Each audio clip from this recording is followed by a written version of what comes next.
I'll never forget the feeling of my own son's hands gripping me from behind, iron tight, while I watched the woman who raised him flinch in fear. Some betrayals don't just break your heart. They burn your soul like a red-hot iron, leaving scars that not even time can heal. If you've ever been lied to by someone you loved, someone you would have died for, you might feel this one deep. Before we go further, do me a favor. Hit that like button and drop a comment telling me where you're watching from. These stories matter. Your voices matter. And tonight, I need to know I'm not alone in what I'm about to tell you. My name is Samuel Harrington. Most folks call me Sam. I'm 62 years old, and I live in Georgetown, Washington, D.C.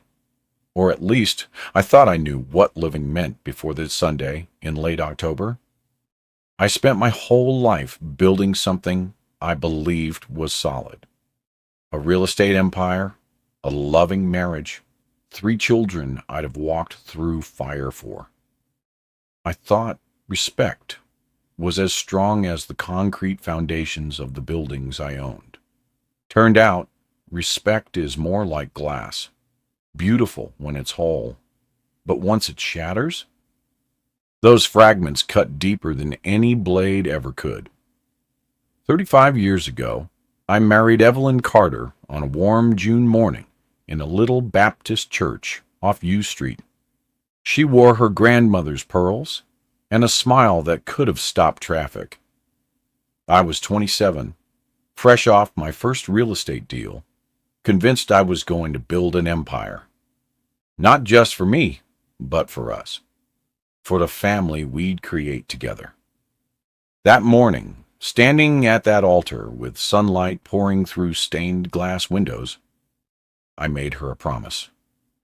I told her I'd protect her, that I'd build something strong enough that our children would never know the kind of struggle my parents knew. I meant every word. Back then, I still believed promises were unbreakable. We had 3 children. Marcus came first, serious, quiet, always had his nose in a book. He moved to Seattle to work in tech, built his own life out there. Then came Claire, our firecracker, smart as a whip, kind as Sunday morning. She stayed close, worked in nonprofit housing advocacy, always fighting for the underdog. And then there was Lucas, our baby, born when I was 28 and Evelyn was 24.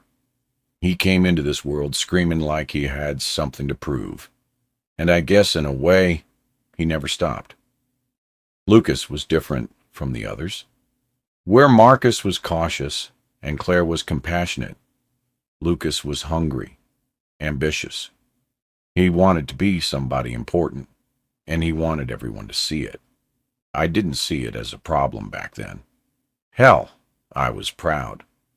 What father doesn't want his son to have ambition? When Lucas graduated from Georgetown with a business degree, I brought him into the Harrington Real Estate Group, taught him everything I knew, how to read a property, how to negotiate, how to build relationships that last longer than a single deal. He was sharp, quick learner, and he stayed in D.C. when his brother and sister left, which made me feel like maybe I'd done something right. Like maybe he saw the value in what we'd built together. Looking back now, I wonder if I confused his hunger for loyalty. I wonder if I ever really knew my own son at all. 2 years ago, Lucas married Miranda Chen. I'll be honest, something about her set my teeth on edge from the start. She was beautiful, no question. Long black hair, always perfectly styled, designer clothes, a smile that belonged in a toothpaste commercial. But there was something calculated about her. The way her eyes moved around our house during family dinners, like she was appraising every painting, every piece of furniture, every damn thing we owned. Evelyn felt it too, though she never said much. My wife's always been the diplomatic one, the peacemaker. But I'd catch her watching Miranda with this look, not quite distrust, but not quite comfort either, like she was waiting for a shoe to drop. After the wedding, I gifted Lucas and Miranda a townhouse in the Columbia Heights area. 3-bedroom, recently renovated, worth about $800,000. It was what I'd done for Marcus and Claire when they started their adult lives. Give them a foundation, something solid to build on. Lucas thanked me. Miranda smiled that perfect smile and kissed my cheek. But I swear, even in that moment, I could see something else in her eyes. Something that looked less like gratitude and more like hunger, like that townhouse wasn't a gift. It was a down payment on something bigger. I shook the feeling off, told myself I was being paranoid, that I was getting old and suspicious for no reason. But your gut knows things your brain doesn't want to admit. And my gut was screaming at me that Sunday afternoon when everything changed. When I learned that some family members don't just want what you built, they want to take it while you're still breathing. October in Georgetown feels like the world is holding its breath. The leaves turn copper and gold. The air gets crisp enough to make you want to pull your sweater a little tighter. And the tourists start thinning out just enough that a neighborhood feels like home again. That particular Sunday, the sun was sitting low in the sky, painting everything in that amber light that makes you feel nostalgic, even while you're living the moment. We had plans for our weekly family dinner, a tradition Evelyn insisted on keeping even after the kids grew up and scattered. Marcus couldn't make it this week.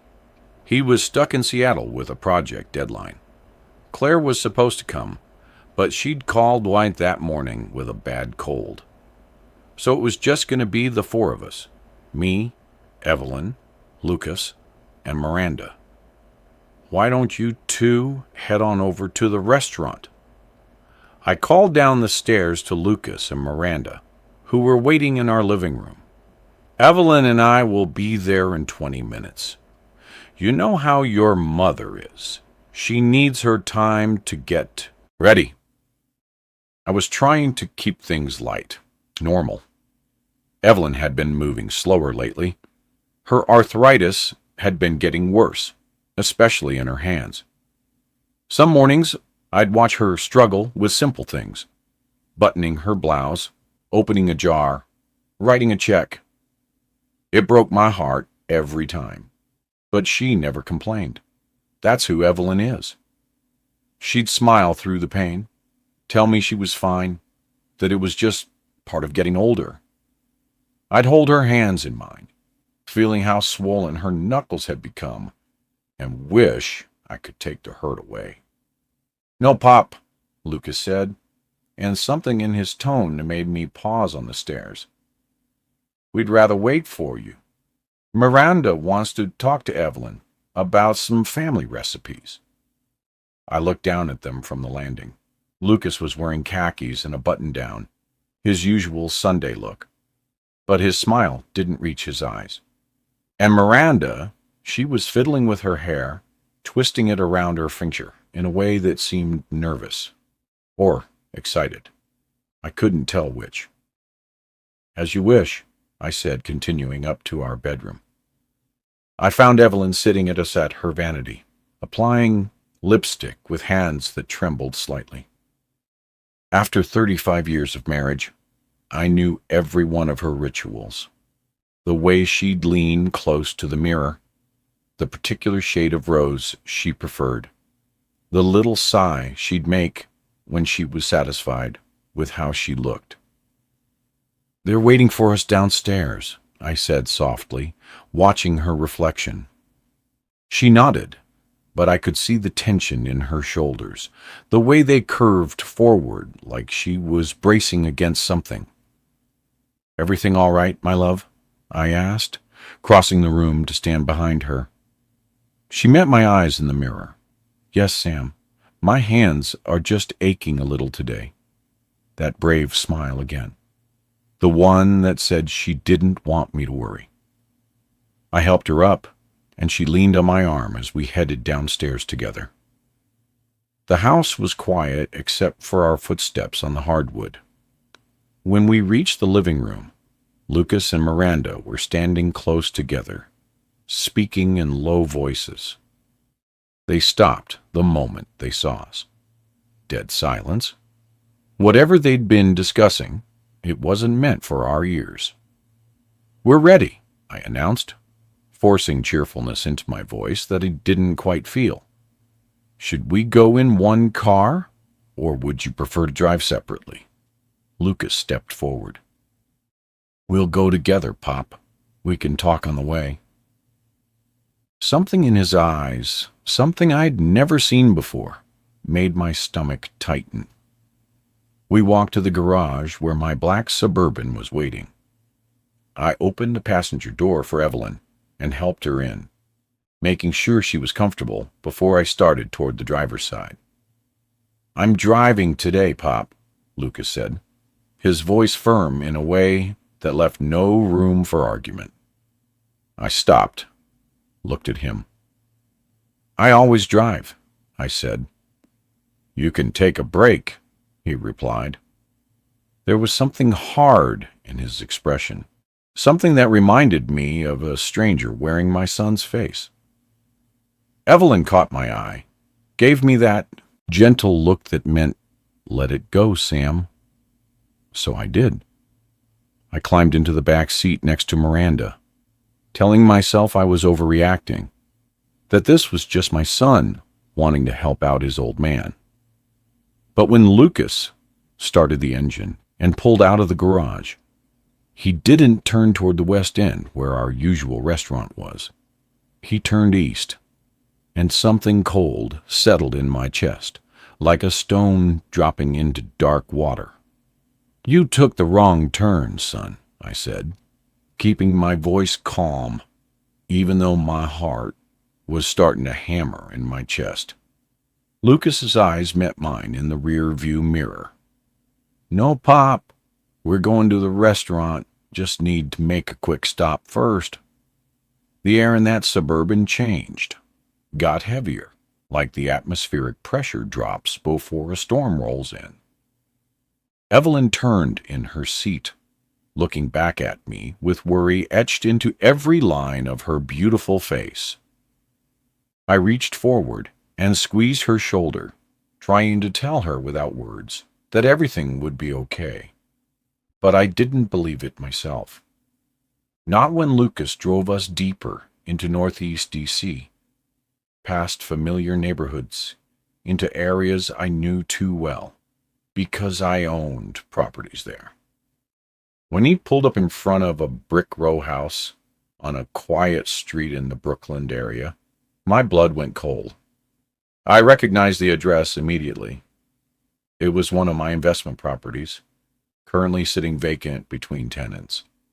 The windows were dark. No cars nearby except ours. No neighbors visible.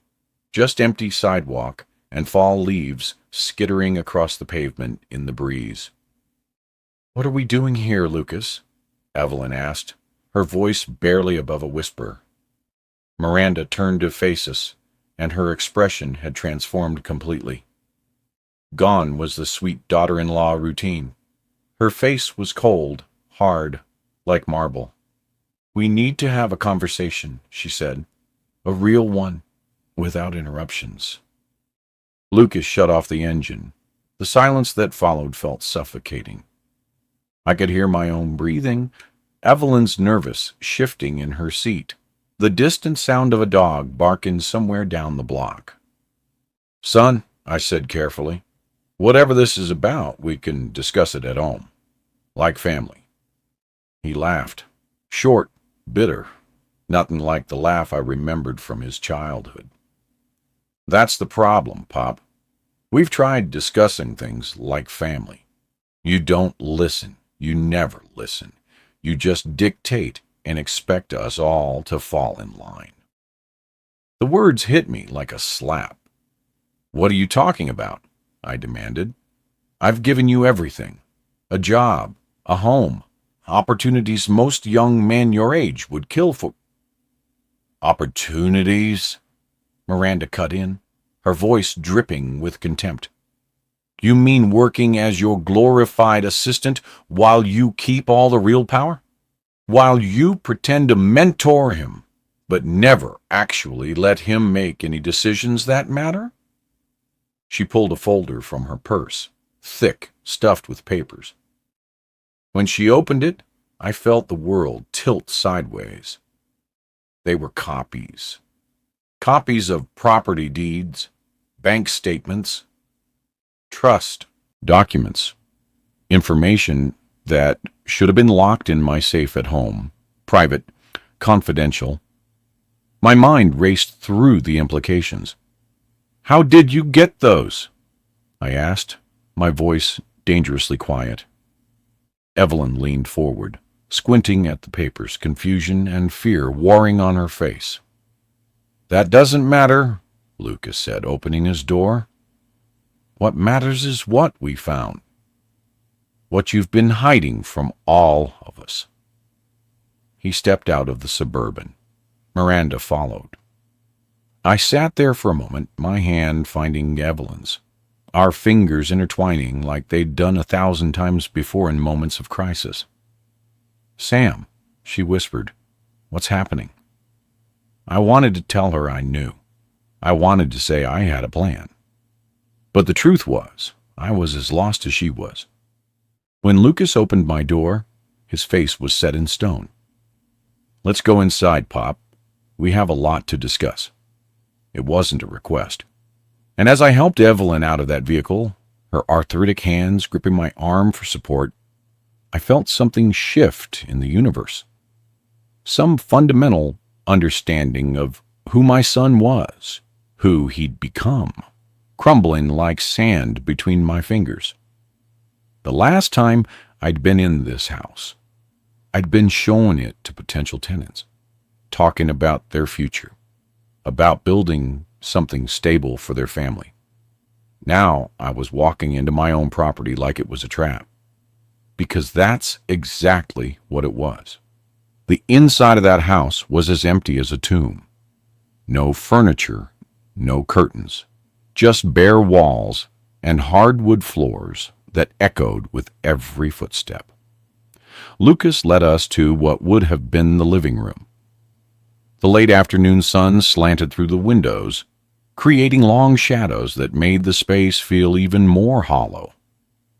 "Sit down," Lucas said, gesturing to an old couch someone had left behind, probably too damaged to move, covered in dust. Evelyn and I sat together, close my arm around her shoulders. Lucas and Miranda remained standing, positioned like prosecutors facing down criminals. The power dynamic was intentional. Everything about this setup was intentional. And I realized, with growing horror, that they'd been planning this moment for God knows how long. Miranda took charge, spreading those stolen documents across a makeshift surface, a piece of plywood balanced on 2 crates. "Let's cut through the bullshit, Mr. Harrington," she said, her voice cold enough to freeze water. "You've been lying to your family for years. The Harrington Real Estate Group that everyone knows about? That's just the tip of the iceberg. You've got offshore accounts, secondary LLCs, properties held under different corporate entities. Your empire is 3 times larger than you've let anyone believe." She wasn't wrong. Over the years, I'd structured my holdings carefully for tax purposes, for asset protection, for 100 legitimate business reasons. But I'd kept the full scope private, not out of malice, but because it was my business, my life's work, something I'd built from nothing when I was younger than Lucas was.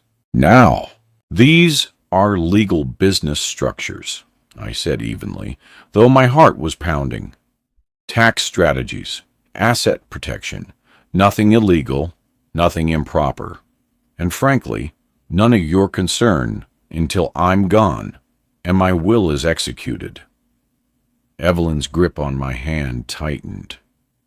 She was trembling now, whether from fear or the growing chill in that unheated house. I couldn't tell. "That's exactly the problem," Lucas said, moving closer. "Why wait? Why keep me working like an entry-level employee in my own family business while you control everything? Marcus got his share when he moved to Seattle. You set him up with investment properties out there. Claire got her portion when she went into nonprofit work. But me? I stayed. I sacrificed opportunities with other firms because you said the family business needed me. And for what? To wait until you die to finally get what's rightfully mine?" The bitterness in his voice was like acid. I stared at this man, my youngest child, the boy I'd taught to ride a bike, whose scraped knees I'd bandaged, whose nightmares I'd chased away, and I didn't recognize him. "Rightfully yours," I repeated slowly. "I gave you a job, a home. I've been teaching you everything I know. You talk about sacrifice. But what about the sacrifice your mother and I made building all of this from nothing? What about the years I worked 18-hour days so you could grow up comfortable, go to Georgetown, never worry about money?" My voice was rising despite my efforts to stay calm. "You want to talk about fairness? Marcus and Claire got their shares as gifts. When they chose different paths, you chose to stay in the business. That was your decision. No one forced you." Miranda laughed, sharp, cutting. "No one forced him? Are you kidding? You've been dangling the promise of a partnership for years. Be patient, son. Learn the business, son. Your time will come, son."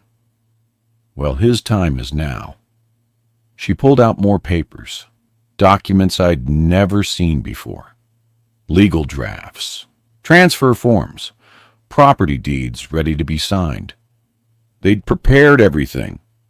This wasn't a spontaneous confrontation. This was an ambush, planned down to the smallest detail. "You're going to sign over operational control of the Harrington Group to Lucas," Miranda continued. "Real authority, access to the accounts, decision-making power, everything. And you're going to redistribute the assets.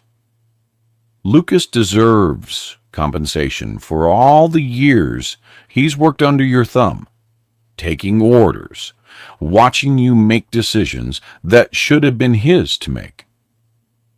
I stood up slowly, fury and disbelief warring in my chest.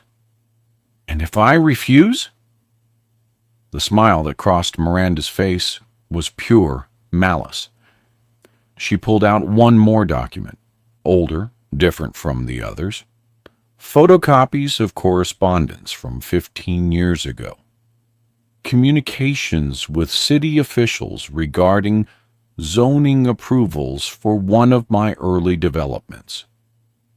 Deals that had been perfectly legal at the time, but could be painted in suspicious light if taken out of context.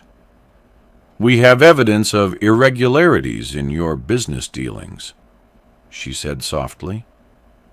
"Enough to start an investigation that will, at minimum, destroy your reputation. The man who built his empire on integrity, turns out he was cutting corners and greasing palms all along. How does that headline sound?" The room spun. This wasn't just betrayal. This was calculated destruction. "You would blackmail your own father?" I asked Lucas, my voice breaking on the last word. "I prefer to call it leverage," he replied, but I saw something flicker in his eyes.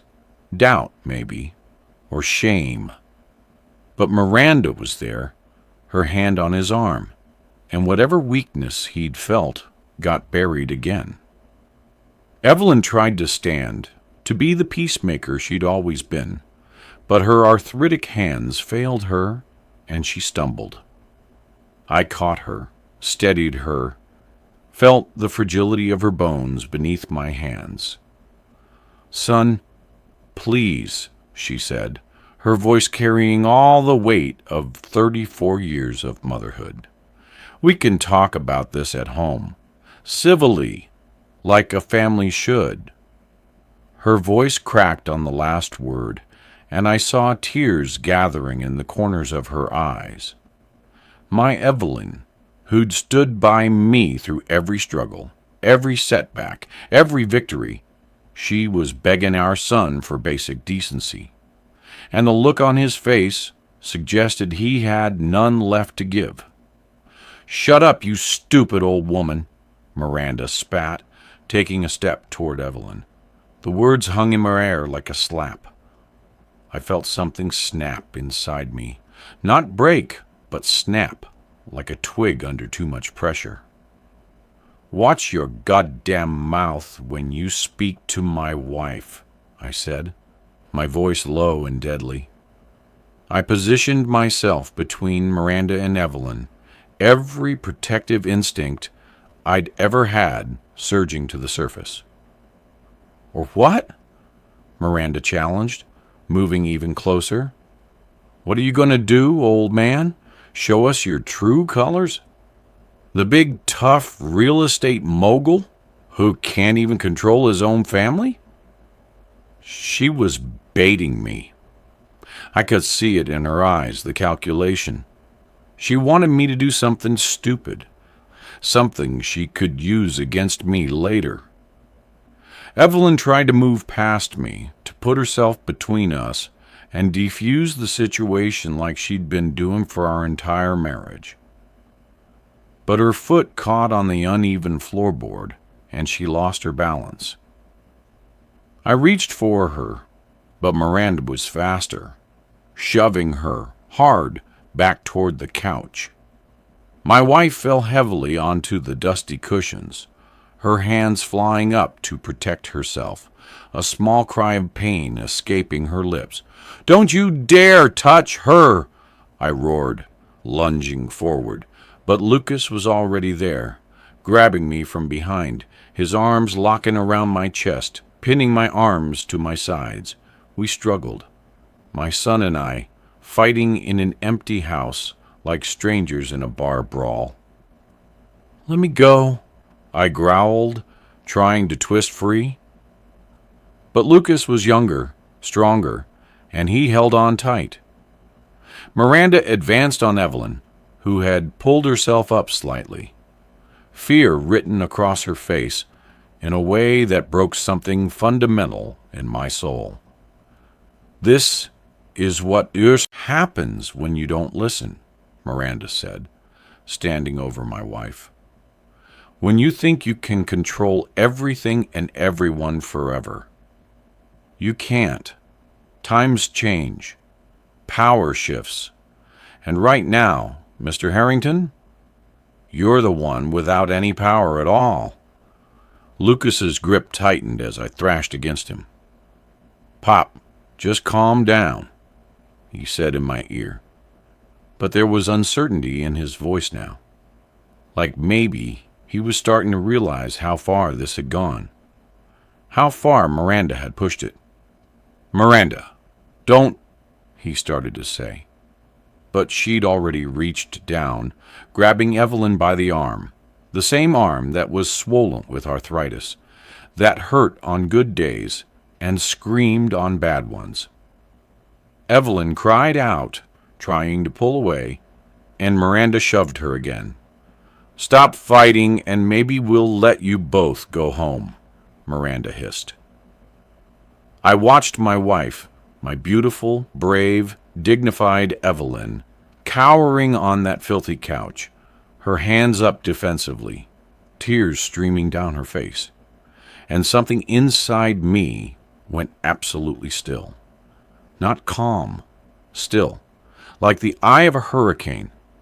That's when I stopped struggling against Lucas, stopped fighting, because I realized something in that moment of crystal clear fury.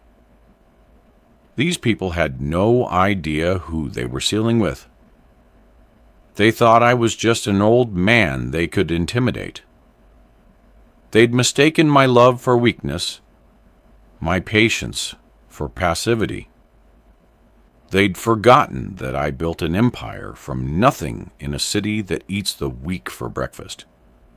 They'd forgotten that beneath the gray hair and the gentle husband routine, I was still Samuel Harrington, the man who'd outlasted, outworked, and outmaneuvered everyone who'd ever underestimated me. "All right," I said quietly, my voice suddenly calm.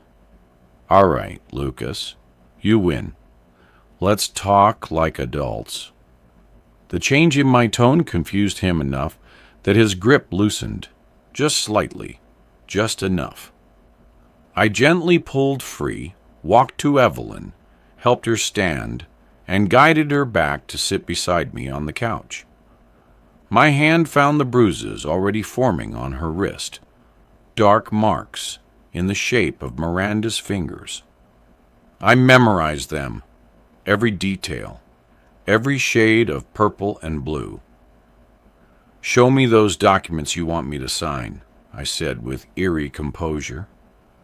Miranda and Lucas exchanged glances, triumphant smiles spreading across their faces. They thought they'd broken me. They thought fear had finally won. They had no idea what they'd actually done. They'd given me clarity, purpose, and most dangerous of all, they'd given me a reason to show them exactly how far I would go to protect the woman I loved. They wanted to see what I was capable of. They were about to find out. I reviewed those documents slowly, deliberately, asking technical questions like I was actually considering their demands. My voice stayed calm. My hands didn't shake. Inside, my mind was moving at lightning speed, cataloging options, calculating angles, planning moves 3 steps ahead, like I'd done in every major business deal of my life. Miranda and Lucas watched me with barely contained excitement, believing they'd finally broken the old man's will. They had no idea they were watching a masterclass in misdirection. "I'll need to make some calls," I said finally, closing the folder and meeting Lucas's eyes. "I can't sign something like this without consulting my attorneys. You understand that, don't you, son?" "There's no time for lawyers," Lucas said impatiently, but I could see the first crack in his certainty. "Good. Let 'em doubt. Give me 48 hours, I replied reasonably. "That's not asking much. 24 hours, then," Lucas countered, glancing at Miranda. She nodded sharply. 24 hours, Mr. Harrington. Not 1 minute more. And if you breathe a word of this to anyone who might interfere—" "I understand the terms," I interrupted coldly. The drive home was silent as a funeral. Evelyn's hand never left mine, her fingers squeezing tight whenever we hit a bump, sending fresh pain through her arthritic joints.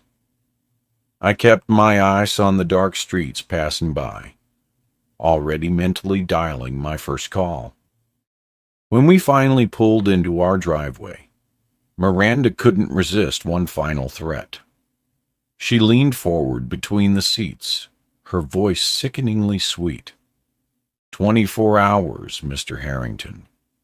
Or those documents about your business dealings 15 years ago will find their way to some very interested journalists, and the IRS, and the D.C. Ethics Board.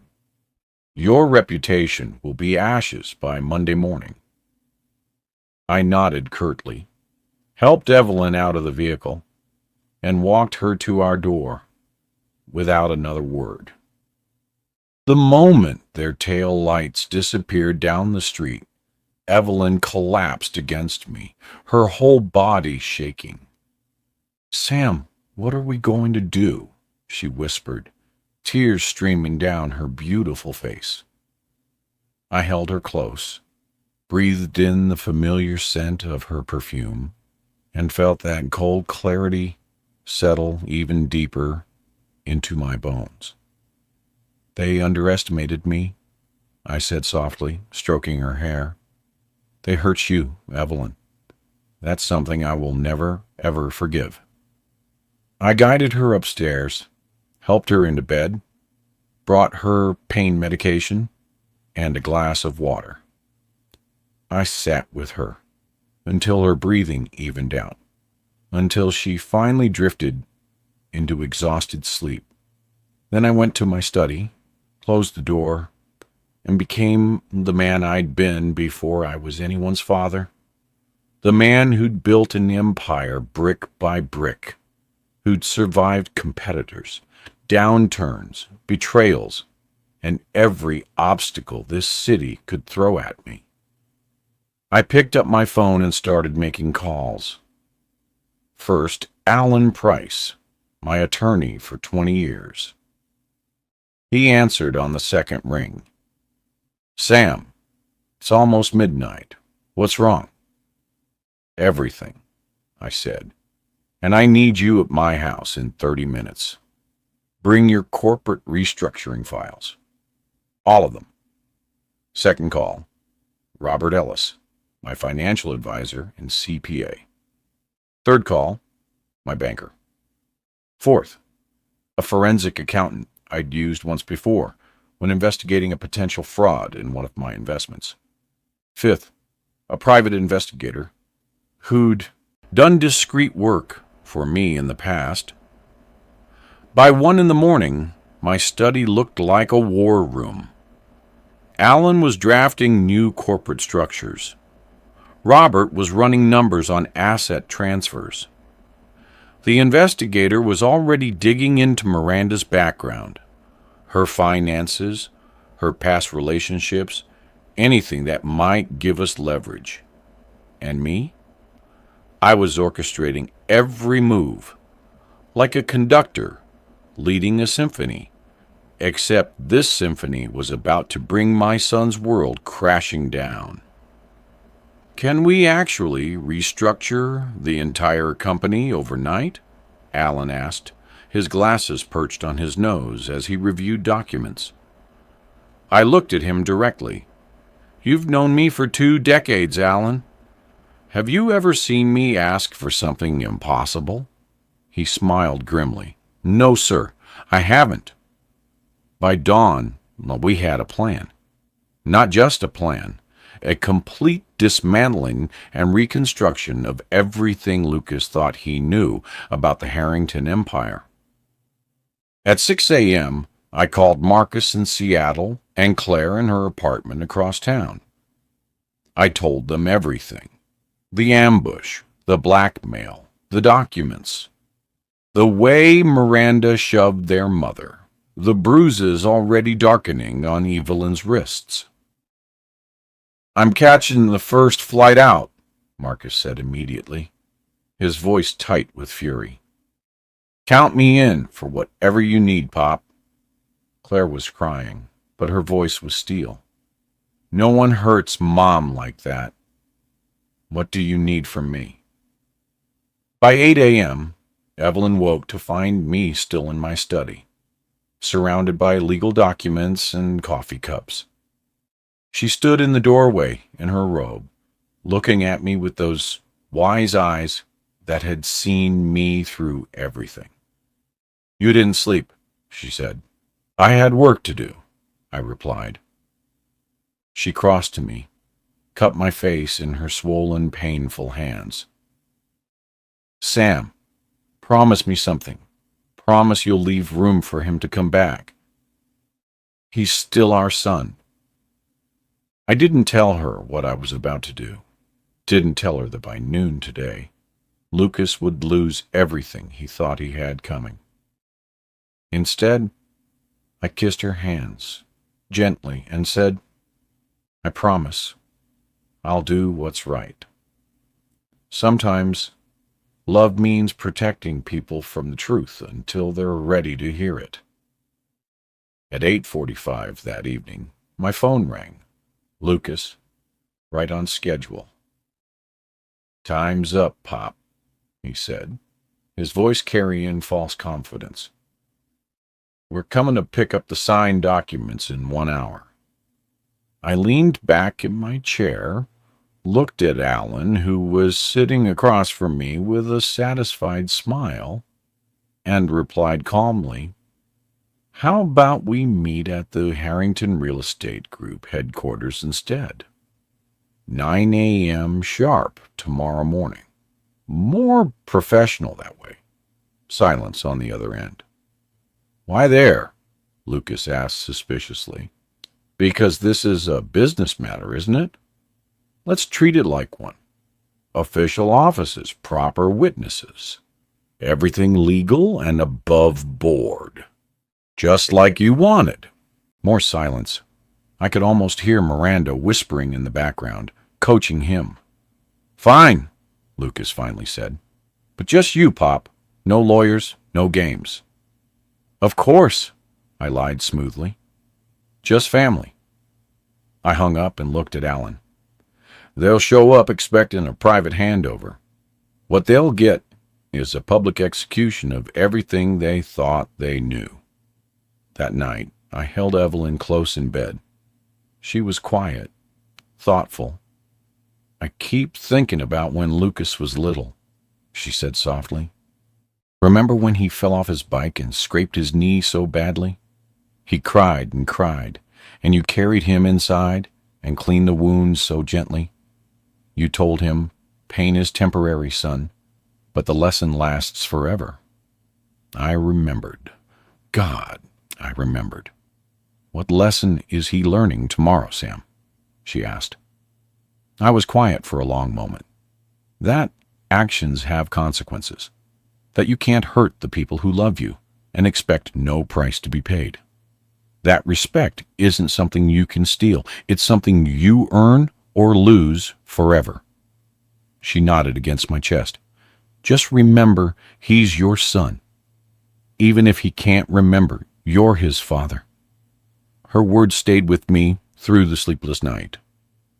The next morning, Lucas and Miranda arrived at 9 on the dot, dressed in business attire like they were coming to sign a merger deal.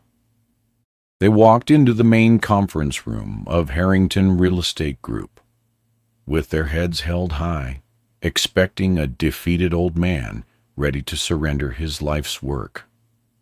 What they found instead made Lucas stop dead in his tracks. The conference room was full. Alan Price sat at the head of the mahogany table with 2 other attorneys. My CFO was there, a notary public. And in chairs along the wall, Marcus, who'd flown in overnight from Seattle, and Claire, who'd taken the morning off work. And me, sitting at the head of the table in my chair, the one I'd sat in for 35 years, looking at my youngest son like I'd never seen him before. What is this? Miranda demanded, her confident mask slipping. Sit down, I said quietly. It wasn't a request. Lucas and Miranda took seats, their confusion shifting to visible panic. I slid a folder across the table to them. I prepared some documents of my own, I said. Let me explain what you're looking at. Lucas opened the folder.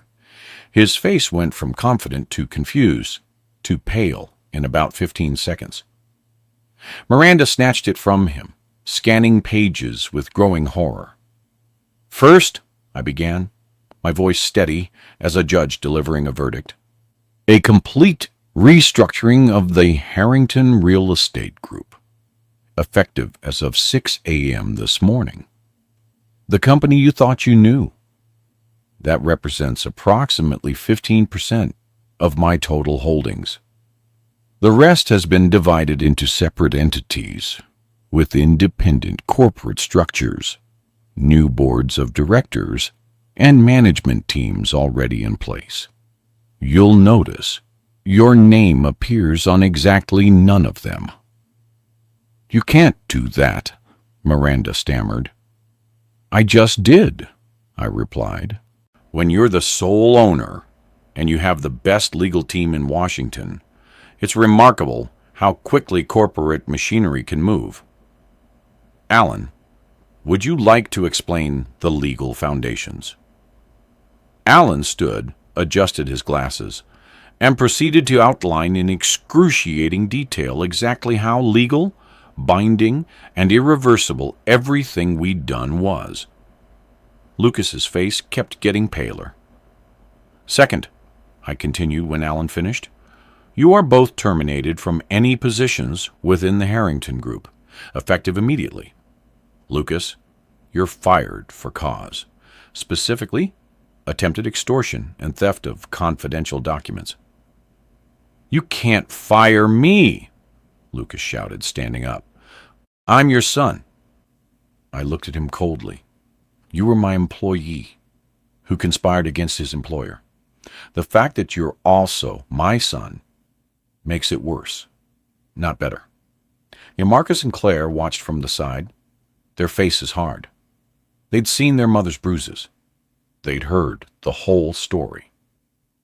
Whatever sympathy they might have had died the moment they learned their baby brother had held their father down while his wife threatened their mother. "Third," I said, "my will has been modified as of yesterday evening. You are disinherited, Lucas. Your portion will be divided between Marcus and Claire, with a substantial amount going to a foundation we're establishing in your mother's name, the Evelyn Harrington Foundation, for affordable senior housing." The color drained completely from Lucas's face. His mouth opened and closed, but no sound came out. Miranda found her voice first.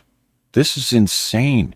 You can't disinherit your own child over a business disagreement." I turned to her slowly. "A business disagreement? Is that what you call threatening your father-in-law with blackmail? Stealing confidential documents? Assaulting his wife?" I gestured to Alan, who produced a manila envelope. "Speaking of which, document number 4, medical photographs of Evelyn's injuries. Bruising on both wrists consistent with forceful grabbing. A sprained finger from when you shoved her onto that couch. A formal complaint filed this morning with the D.C. Metropolitan Police for assault against an elderly person." Miranda's face went sheet white. "That's... You can't prove I did that."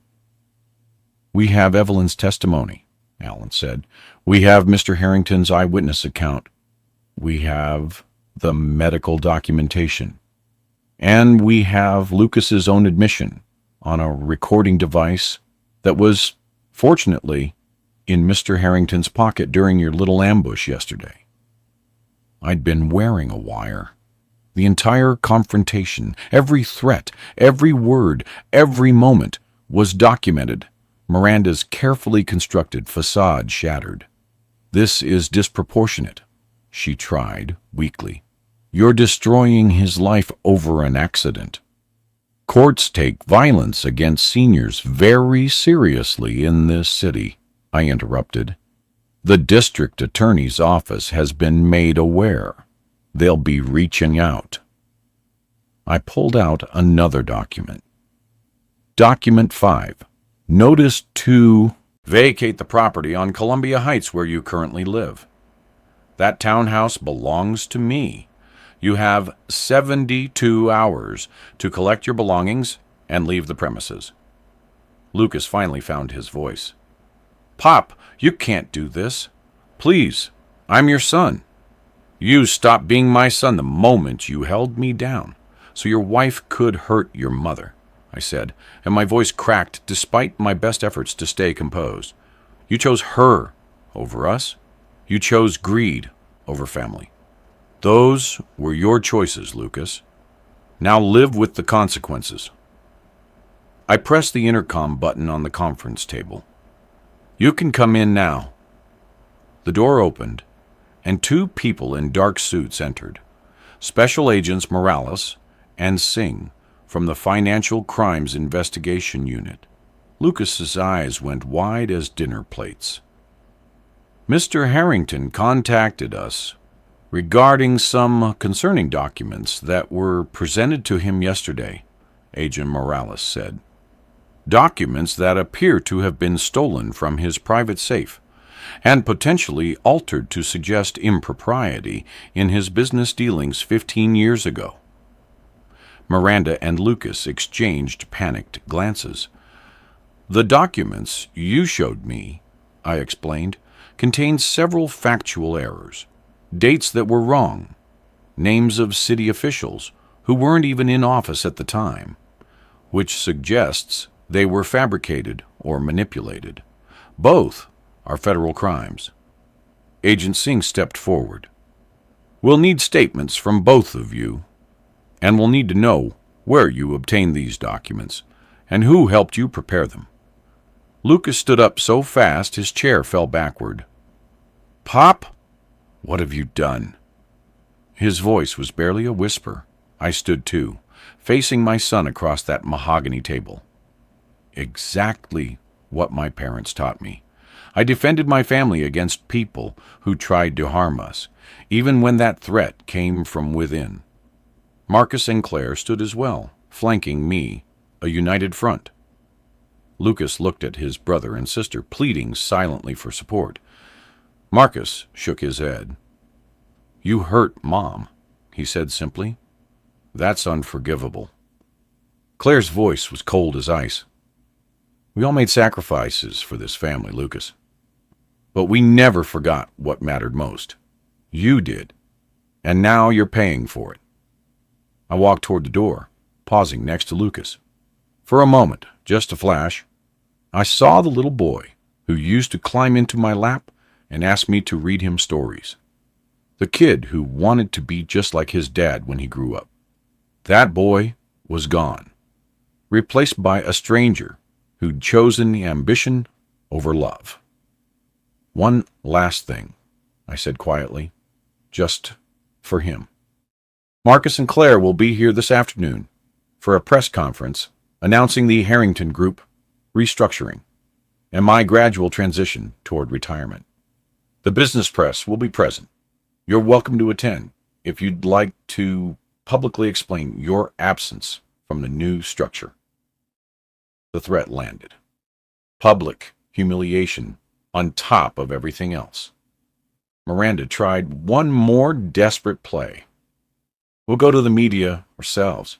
Tell them you're a vindictive old man who punished his son for asking for what he deserved. With what evidence? Alan interjected smoothly.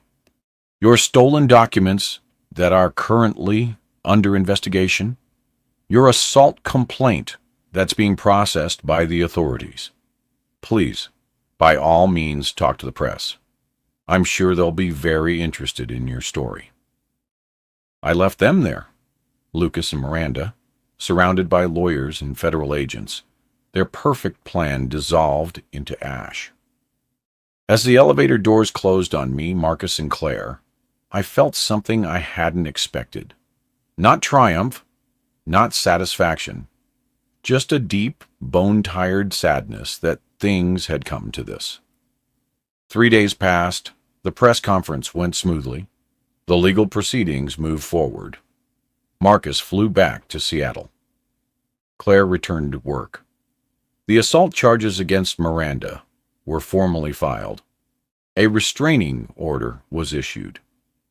Evelyn and I tried to return to something resembling normal life, but the house felt emptier than it ever had before. Every room held memories of Lucas as a child, a teenager, a young man. His absence was a wound that wouldn't close. I found Evelyn one afternoon in Lucas's old bedroom, sitting on his twin bed, holding his high school baseball jersey. "I keep asking myself where we went wrong," she said softly. "Did we spoil him? Did we not show him enough love? How did we raise a child who could do what he did?" I sat beside her, put my arm around her shoulders. "We loved all our children the same, Evelyn. Sometimes people make choices that have nothing to do with how they were raised. Lucas chose ambition. He chose Miranda. He chose wrong." She leaned into me. "I miss my baby," she whispered, and the grief in her voice broke my heart all over again. On the fourth day, there was a knock at our door. I opened it to find Lucas standing on our porch. He looked terrible, unshaven, hollow-eyed, wearing rumpled clothes, nothing like the confident businessman who'd ambushed us days ago. "Mom, Pop," he said hoarsely, "can I come in?" Every instinct told me to slam the door in his face, but Evelyn appeared beside me, and I saw hope flicker in her eyes, fragile as a candle flame. I stepped aside. Lucas walked into our living room like a man approaching the gallows. "I came to ask for forgiveness," he began, his voice breaking. "Especially from you, Mom. What happened with Miranda? What I let happen to you. It's unforgivable. I know that. But I need you to know. I'm sorry." Evelyn moved towards him, stopped. "Are you sorry for what you did? Or sorry you got caught?" The question hung in the air. Lucas's face crumpled. "Both," he admitted. "I won't lie to you. When Pop first laid it all out, the restructuring, the disinheritance, everything, I was furious. I thought he was being vindictive, petty. But then I went home, and Miranda, she wanted to fight back, to go harder, to destroy you both publicly, if necessary." He looked up at us, tears streaming down his face. "That's when I finally saw what you saw, Pop, who she really was, what I'd become by listening to her. I left that night, filed for divorce this morning. I don't expect you to believe me. I don't expect immediate forgiveness. I just needed you to know that I finally understand how far I fell." I studied my son's face, looking for deception, for manipulation. All I saw was genuine shame. "Do you expect us to just accept that?" I asked coldly. "You destroyed our trust. You hurt your mother. You tried to steal my life's work. And now you show up with an apology and expect everything to be okay?" "No," Lucas said firmly. "I don't expect that. I accept the consequences. All of them. The disinheritance, the lost position, the public embarrassment, everything. I deserve it. I'm not here to ask you to undo any of that. I'm here to ask for something much harder. The chance to prove, over time, through actions, not words, that I can become someone worthy of being your son again." Evelyn reached out, touched his face gently. "Where will you go? What will you do?" Lucas managed a sad smile. "I found a small apartment in Columbia Heights, ironically, in one of Pop's old buildings, though I'm paying market rent like any other tenant. I'm going to start a consulting business, small real estate advice for people who can't afford the big firms. Build something honest, from the ground up, without using the Harrington name." I looked at Evelyn, saw the hope battling with hurt in her eyes, looked at Marcus and Claire's empty chairs, knowing they'd have opinions about this. And I made a decision. Show us. I said quietly. Don't tell us you've changed. Show us. Build something real. Be someone we can respect again. It won't be quick. It might not even be possible. But if you're serious about earning your way back... Lucas nodded, understanding. That's all I ask, the chance to try. He left shortly after. Evelyn cried in my arms for an hour. Did we do the right thing? She asked. I don't know, I admitted. Time will tell. That was 18 months ago. I'm telling you this story tonight from a different place. Not just physically, but emotionally. Lucas kept his word. He built a small consulting business, helping first-time homebuyers navigate the D.C. real estate market. Nothing fancy, nothing using my name or connections. He worked 12-hour days, lived simply and slowly, painfully slowly, started to rebuild his reputation. Every month, he'd ask if he could stop by, usually bringing flowers for Evelyn or her favorite pastries. At first, the visits were stiff, formal, awkward, but gradually, something shifted. We started to see glimpses of the son we'd raised. Not the ambitious, greedy Lucas who'd betrayed us. The decent, hard-working man he could have been all along. Last month we celebrated Evelyn's 60th birthday under the oak tree in our garden. Marcus flew in from Seattle with his new girlfriend. Claire brought her fiancé. They're getting married next spring. And Lucas was there, alone, quieter than he used to be, but present. At one point during the evening, I raised my glass. To Evelyn, I said, the heart of this family, the woman who taught all of us what real strength looks like, and a second chances, which are never guaranteed, never easy, but always valuable when they're earned honestly. Lucas's eyes met mine across the table. He nodded, understanding that every word was both a gift and a challenge. Later, Evelyn and I walked through her rose garden, the one she'd tended for decades, even when her arthritis made it painful. You know what I learned through all of this? She said, stopping to touch a particularly beautiful red bloom. Respect is like these roses. It needs constant care. You can't plant it once and expect it to flourish forever. It needs attention, boundaries, and sometimes severe pruning so it grows back stronger. And even after you cut it back, even after it seems dead, it can bloom again if you're patient. I thought about that for a long time, about the empire I'd built, the family I'd raised, the betrayal I'd suffered, and the justice I'd served. Do you think we did the right thing? I asked her. Cutting him off so completely? Making him suffer so publicly? Evelyn considered the question seriously. I think you did what needed to be done to protect me, to protect our values, and to teach him a lesson he'd never forget. Could you have been less harsh? Maybe. But given what he did, holding you down so she could hurt me, I don't think you had a choice. Sometimes love means enforcing boundaries. Sometimes it means letting consequences teach lessons that words never could. She squeezed my hand with her arthritic fingers. And I think giving him the chance to come back, making him earn it, not just giving it, that was the right choice too. It's not about forgetting what happened. It's about acknowledging that people can change if they truly want to. I don't have a perfect ending for you tonight. Lucas is still rebuilding.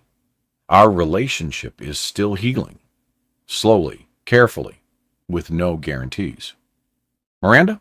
She's gone. The assault charges were eventually reduced to a fine and probation after she left D.C. permanently. The federal investigation into the altered documents found insufficient evidence to prosecute, but the cloud of suspicion followed her. Last I heard, she was somewhere on the West Coast. Marcus and Claire have forgiven their brother, though they're cautious. The Harrington Group is thriving under new management. And me? I'm 73 now, gray-haired and slowing down, but still here. Still holding Evelyn's hand every night. Still trying to understand what it means to be a father when your child betrays you. Here's what I know for certain. You can build an empire of concrete and glass, but a family's foundation is built on something softer and stronger: mutual respect and unbreakable commitment to protecting each other. When someone violates that trust, especially by harming the person you swore to protect, you must respond. Not with blind rage, not with uncontrolled violence, but with measured, calculated justice that makes the consequences crystal clear. And then, if you're lucky, if they're sincere, if time and grace allow it, you leave room for redemption, because that's what family means. Not that you never fall, but that there's always a path back home, as long as you're willing to walk it honestly. I thought respect was something you earned once and kept forever. I was wrong. Respect is earned every single day through actions, choices, and the courage to do what's right even when it's hard. Lucas learned that lesson the most painful way possible, but he learned it. And maybe that's worth something. Maybe that's worth everything. If you've stayed with me through this whole story, thank you. I mean that. Comment below and tell me, have you ever had to choose between justice and mercy for someone you loved? What did you choose? And looking back, do you think you made the right call? These questions haunt me still. Maybe they're supposed to. Maybe that's how we stay human, by wrestling with the hard choices instead of pretending they're simple. That's my story. The story of how I learned that some betrayals burn the soul like red-hot iron, leaving scars that never fully heal. But also how I learned that scar tissue, paradoxically, is stronger than their original flesh. We're not the family we used to be. We're something different now. Wounded, wiser, more careful with trust, but still standing. Still together, in our imperfect way. And maybe that's the only happy ending that matters.